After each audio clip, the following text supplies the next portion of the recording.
Tomorrow I turn 59, and I want to talk to you about something people my age are too embarrassed to talk about. I still have debt. But you know what? I'm still planning on retiring anyway. I used to wonder, and I have clients ask me all the time, if I am in debt, does that mean I'm going to have to work forever?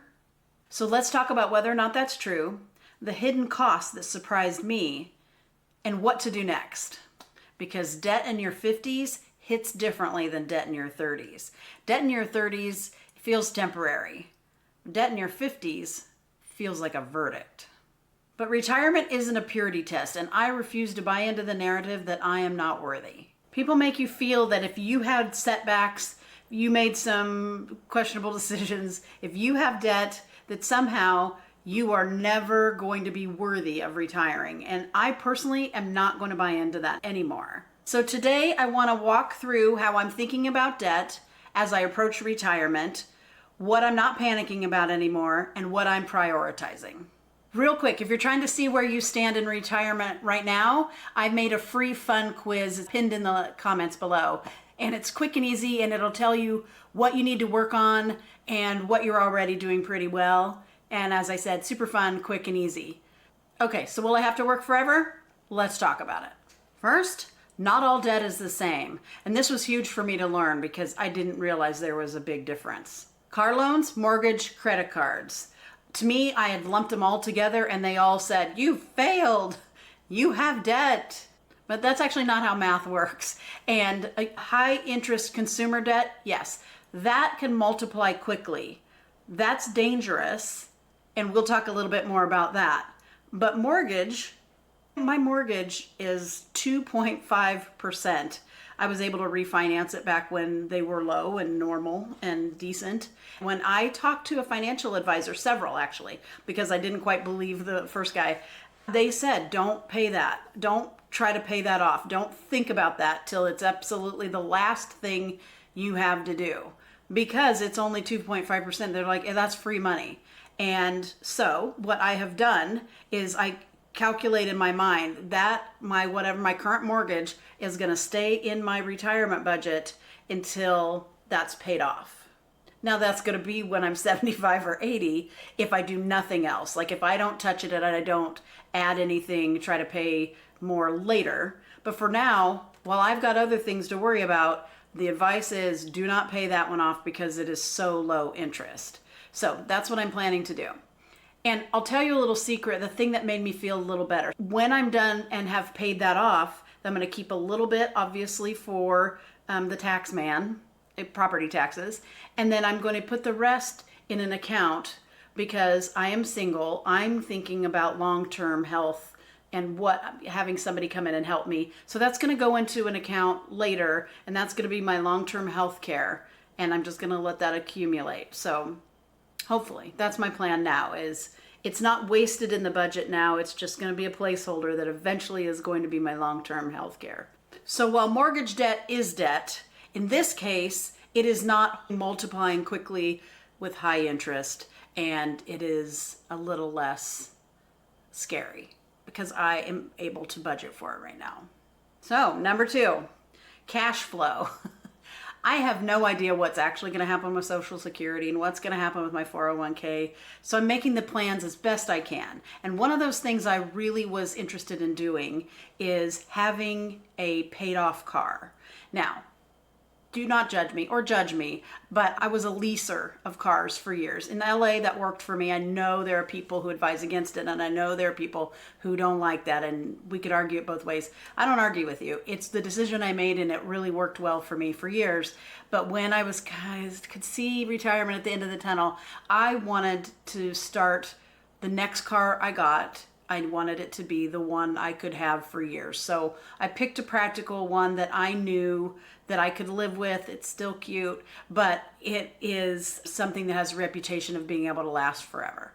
That's the one I got, and I will have it paid off by the time retirement comes, a year or two before that. So that's exciting because then I will have a car.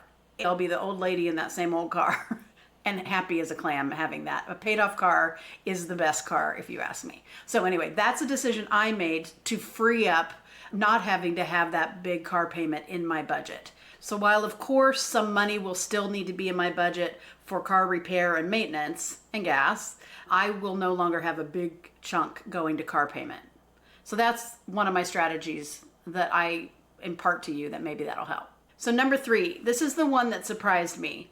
I have credit card debt. That's not surprising. I have been debt free, but I had a time of, anybody who's ever had pet medical bills, they're ridiculous. So I'm carrying some medical kitty credit card debt.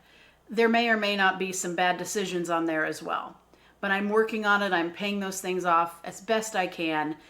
But the thing that surprises me is how even in my dreams, it feels like judgment. I have dreams of the stress of carrying credit card debt. And part of it is because it multiplies and multiplies. They're very, very clever about keeping you in this debt. So it's frustrating. And as I said, I was really surprised at the mental toll it's taken on me. Now, the funny thing is, I don't lie to my clients, but when they tell me these stories, I say to them, you're not a loser. You're not behind. There's nothing wrong with what you've done, the decisions you made. You're fine. You've got a plan. You're moving forward. Absolutely everything you're doing is right. And don't listen to the voice of judgment in the back of your mind. The hypocrisy is that I do hear it myself, and I'm surprised at how much of a toll it can take on me. A dear friend of mine at 96 said to me, it's only money. Things you worry about now, by the time you're 96, are like, that is so stupid. Why did I waste time? It's true. It's only money, but it does stress me out. So I cannot wait to get that taken care of. And that debt is a scarier one for retirement. Why? Mostly because you're not getting raises. Your income is fixed. You remember our grandparents always saying, I'm on a fixed income. And what they mean is they're not bringing in a bunch more. They're trying to live on this number. And if inflation keeps happening, it can get out of control. If your payment, the minimum keeps increasing, if you keep building more debt and the interest rate keeps climbing, you could be in a world of hurt with this consumer debt, as they call it. So yes, that is the one that for me is the indicator of when I will retire. So can you retire with debt? The honest answer is yes, and sometimes not quite yet. And that will depend on the type of debt, your monthly expenses, and your retirement plan income. For me, we discussed my strategy is pay off the high interest credit card, stop shopping at Shein, get some cash flow going for retirement by having my car paid off, carry the low mortgage interest on my house for as long as makes sense, and then use anything that's freed up to use for maybe long-term care. My people live forever. So that's my sequence. Yours may look very different. You just don't collapse into I failed. Move forward into what do I tackle first? If this is you right now untangling the web of debt, take the quiz I mentioned earlier. That might help you figure out if finance is your pressure point or if there's something else that's weighing you down a little bit.